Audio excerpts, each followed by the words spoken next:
kind of pivot to another term that's used. It's pretty hot topic of the day. When you hear the term white privilege, if you've ever heard it, there certain things come to mind, or is there an understanding that you may have of it, or is it kind of like, what exactly is that? Yeah.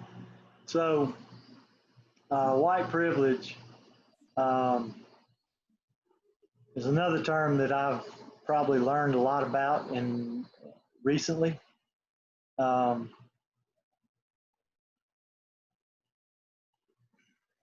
Obviously my initial thoughts on that were that, hey, look, I've kind of been through a lot in my life. I've not had any privilege of any kind.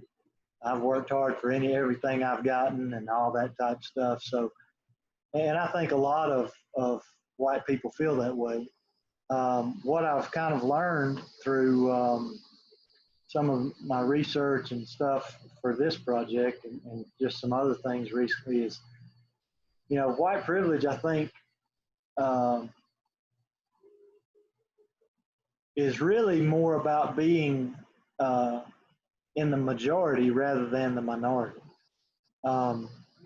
Most things in our country, because our country has always been predominantly white, are built for and designed for and marketed to white people. And therefore, it sometimes, minorities, whether it be black people or Hispanic or whatever, may have things just aren't as easy for them because it's not designed for them. Okay. So just a couple of more things, or really just one more. So the other term that's been pretty prevalent recently is the term white privilege. So is this something, have you heard of that? Yeah, yes, and there's probably some of that still out there, but I think it's less than it used to be. You know what I'm saying? I think it's getting better, and it may need to get even better than it is now,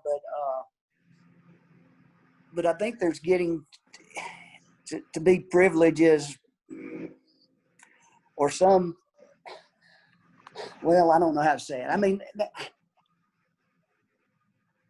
I see different races have better privileges than other things. I mean, sports. Of course, Black Americans are awesome at sports, man. They are unbelievable. God's given them skills that's beyond measure sometimes, And sometimes they have, you may look at it and say they've got more privileges than whites because of their race. I mean, they're expected to be better, you know what I'm saying? But yet whites have privileges in other areas, I'm sure too. But you sit here and think about that. Do I see those privileges there? They're probably not there. It's just me thinking that they're there. You know what I'm saying? It's not that this white has more privilege in this area and a black has more privileges here in this area, or even in Hispanics. They're great at construction. They're great at building and doing things like that. And you may think, oh, well, they're going to have more of a privilege of getting this job more than I would as a white man. I don't know. I'm just sitting here saying that because that's what they're really good at. So I don't know. I guess we do have some privileges more. Each race does in every area, but I don't think it's huge. The last topic I wanted to talk about is another term that I've heard pretty frequently is white privilege. So when you hear that term, what does that mean to you?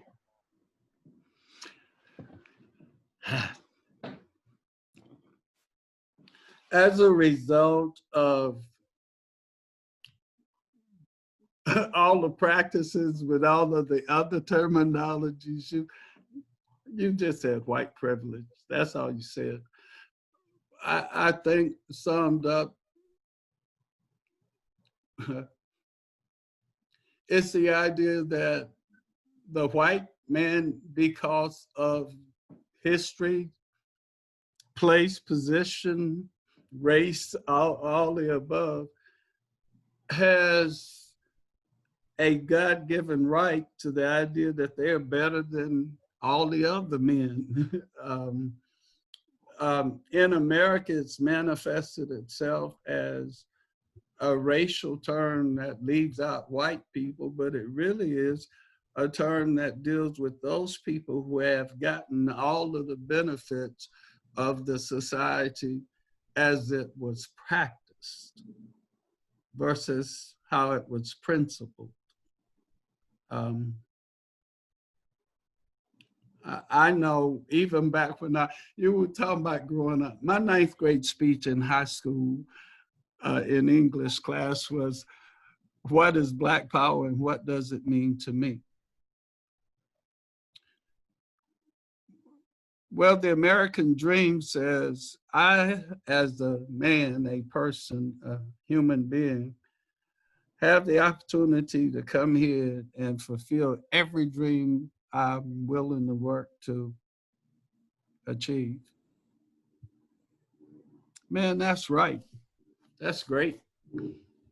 But when you get here and the reality is that, well, because you happen to look this way, you can dream about certain things and you can be allowed to be certain things, but there are things that keep you from being able to be it. Going to Furman University, white privilege is an economic thing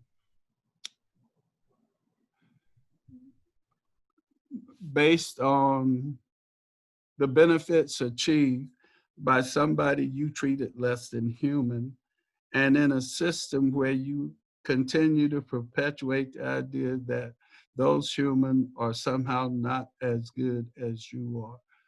And in the process of doing things, the idea that this belongs to a certain group of people at the expense of another group of people, I think is what white privilege is about. It grew up out of slavery and all of those things. And the idea that, again, one group of people is not as good as another group, but it made itself known by the way the systems were set up to let you succeed. The educational systems, and again, it gets back to separate but equal, is the idea that if you look at it from both an economical and a historical context, when it was separate but equal, although both groups may have had the same institutions, were they equally funded, supported, allowed to grow? And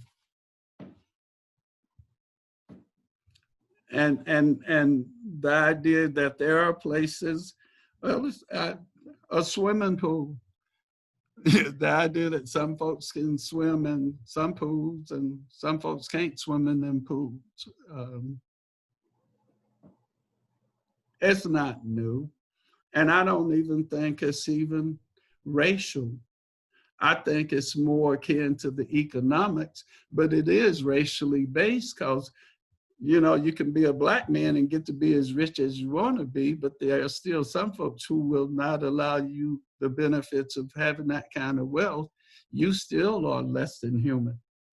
You just happen to be a rich.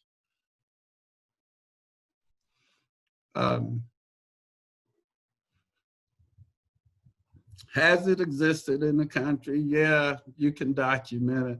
You can go all the way from the Declaration of Independence and what it said versus what happened. You can take the 3/5 compromise, you know, for population counts. The idea that you even had to separate people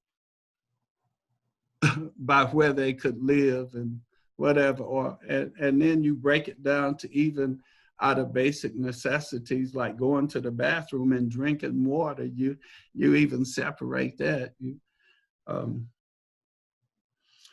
I think that's what white privilege speaks to. Does it still exist? Yeah.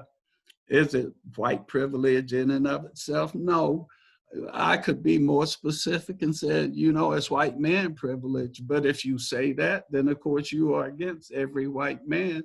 But no, those are just privileges that everybody else don't get to have as of yet. So there's another term that's been that gets thrown around a lot that I've heard a lot over the last uh, couple of years, white privilege. So when you hear that term, what is white privilege? White privilege. I think white privilege is just the head start on life, the the ability to not have to try to find the best way to put it.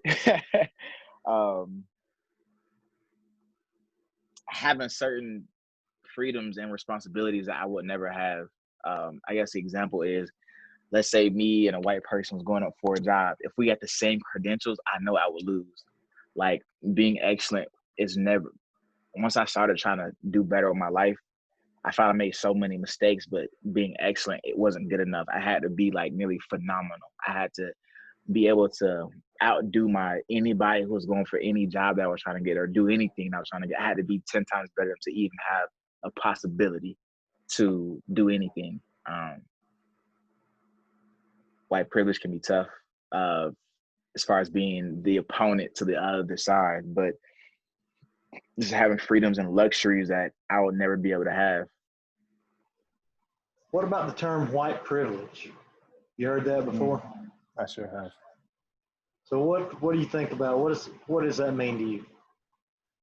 Ooh, white privilege to me, that is, oh man, like any white person, or just a white person who's able to get out of certain situations easy. It's so easy, and that's so unfair, but it's just the truth. Who's able to get out of situations easy or get into more favorable situations easier than a person of color.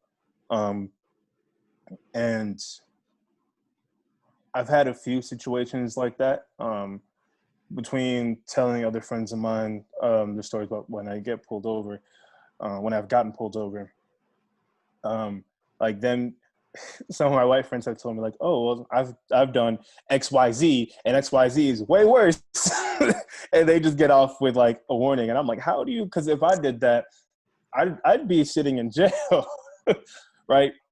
Not saying like my friends are bad. I hang out with great people, but just, but yeah. So it's just not, it's not fair for other people to get off easy based on how they look. I think of, what I think of? I think of Dylan Roof. Dylan Roof was a person who went into the church in Charleston. It was, yeah. Oh gosh, Charleston. Yeah, Charleston. Mm-hmm. Yeah, and shot 9 people, and he got off with way easier than George Floyd, who was initially arrested for forgery, or other Black shooters who were killed at the scene. But Dylan Roof is escorted out of the building, and it's not fair. Like someone who killed 9 people or had like a fake $20 bill. One gets out, well, not gets out, but one is sent to prison and the other one dies. That doesn't add up. When I used to hear it, when I was growing up, or even, I don't know how long, but when I used to hear it, I would hear, you, Jared, didn't work for anything.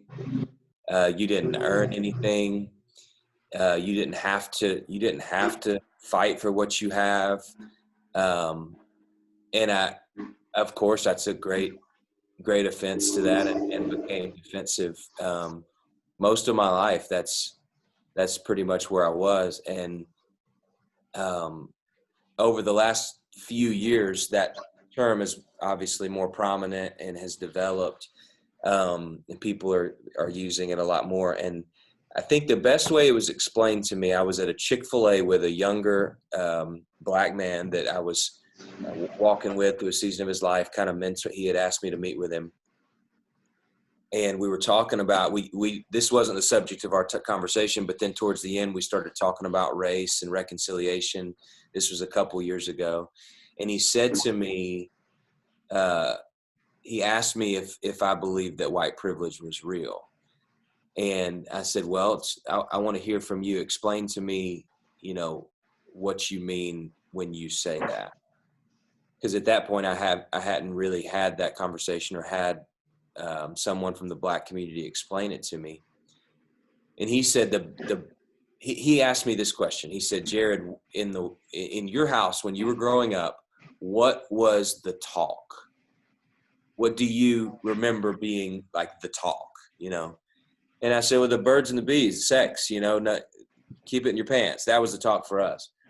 And he said, because I had 3 brothers, so and so he says, in the black house, in my house, the conversation, and predominantly not just my house, but in the black community, the conversation, the talk at home is, what do you do when you get pulled over by a police officer? What do you do when you see a cop on the street? How do you act when law enforcement approaches you? He said, ask anybody our age or around our age what the talk was in their house growing up, and I guarantee you they will tell you that was the first talk that they had. They didn't talk about sex first with their parents. They talked about how to respond to law enforcement. And I said, well, tell me about that. What does that look like? What happened? Like what did they tell you? And he said they would tell us to immediately, have our hands exposed on the steering wheel, and immediately bring, our driver's license and insurance and everything, and put them visible so that we don't have to reach for them. Don't ever reach for something underneath something. Don't ever look suspicious. Make sure you say, yes, ma'am. No, sir. Make sure you're being respectful. And that for me was incredibly eye-opening, because the way he explained privilege to me, not by saying, Jared, you as a white man had to do less or work less or to achieve what you've achieved than I have as a black man. He didn't say that. He didn't attack my whiteness, He came at it from a position of, as a black man, I don't have the privilege to drive down the road and not have a plan for if I get pulled over.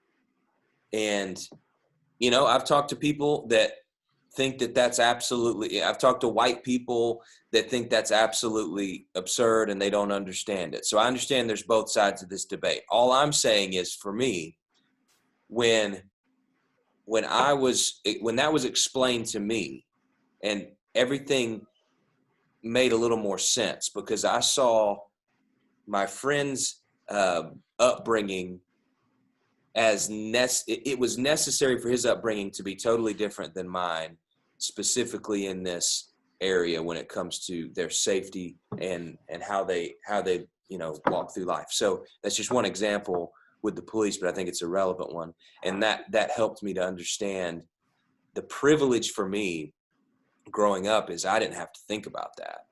I didn't have to plan for that stuff.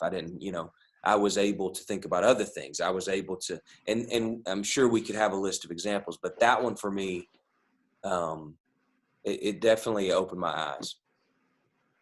Yep,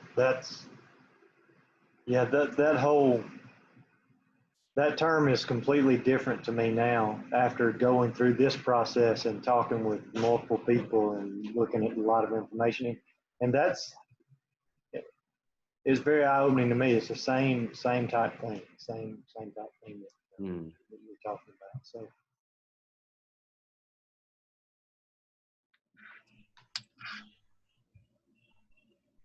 What about the term white privilege? So you've obviously heard this. Of course. So what are your thoughts on that? White privilege. Again, this is an offensive term to white people, but it's not offensive. It is white privilege is the same thing as systemic racism. The system is laced for the benefit and the prosperity and the future and the height of white people. So white privilege is simply, and again, you know, people complicate things. It is that the color white has a privilege that comes with it. That's all it is. And so as a male, black or otherwise, a male has had privilege over a female in this society. Now, females have had a privilege when it comes to violence and being believed. That's a privilege. So if like we saw a white lady call the police on this black man. Now, when she did that, the reason why I think she deserves to be in jail is because that could have been his death. Because that's the atmosphere that we're in. She knew that she had the privilege of being a white woman. And she knew that that privilege meant when she made the call, you're in trouble, black man. That's called privilege. So she used the privilege that she had. Now, it backfired on her, but that's the privilege that in her mind, what she has seen, what she has experienced, how she has lived, what has happened around her, told her it's gonna go my way. Well, that's privilege. And so white privilege is not something that's mysterious. It just is part of the system. The majority rules. And so basically, you are in America, which is a majority white society. So because the powers that be are white, the system has been laced and put in place to maintain and uphold the white person and mindset, mainly the white male. But that's just what it is. Give you another example. If you and I have the same resume for the same years, the same, you name it, and you send your resume out and it says John, I send my resume out and it says Jamal, John's gonna get the job because Jamal is a black name. That's been proven over and over again. It's been, the studies have been done over and over again, and we act like it's not true. If you and I walking down the street, and I've done this myself, if you and I walking down the street, both in suits and ties, and we're sharp, and everybody's just looking meticulous, and we walk into a building, they're gonna assume you're the boss just because you're white. That's white privilege, and that's systemic racism. It's within the system. It's within how things roll. I had two different perspectives here. I had a breakfast one time with a white pastor, and we're going having this same discussion, and he is not seeing it. He just doesn't get it at all. So we're sitting in this breakfast restaurant, and I said, I'm going to show it to you. Watch. So I called our waitress over, and I said, you know what? You are doing a phenomenal job. You are excellent at what you do. And what's your name? She said, and I said, you know what? Do me a favor. Get the manager for me. Get the manager for me. So and the manager shows up, and I say, you know what? This young lady is phenomenal. Her service is just impeccable. Man, she deserves a raise. I just raved on this girl, and he went away. She went away. Now I said, do you notice that all the people in this restaurant, all the servers are black? Yeah. Oh, I didn't notice that. Oh, yeah, but I did. Now, do you notice that when she went and got the manager's white? And he goes, and well, I said, it's still a plantation mentality. You mean to tell me, out of all of Atlanta, you have all black servers? you couldn't find a black manager who's smart enough to be a manager? Are you saying to me that there's no black people that could be a manager of this place, but you can find all black servants? And he still didn't get it. Okay, another scenario. I meet with another white pastor, and he says, you know, Cameron, we need to do something about this whole racism thing, and you know, black and white people are fighting. We need to come up with a solution. You know, what is God saying? Blah, blah, blah. And after he finished it, I said, well, you know, here's what I think we should do. We should do A, B, and C.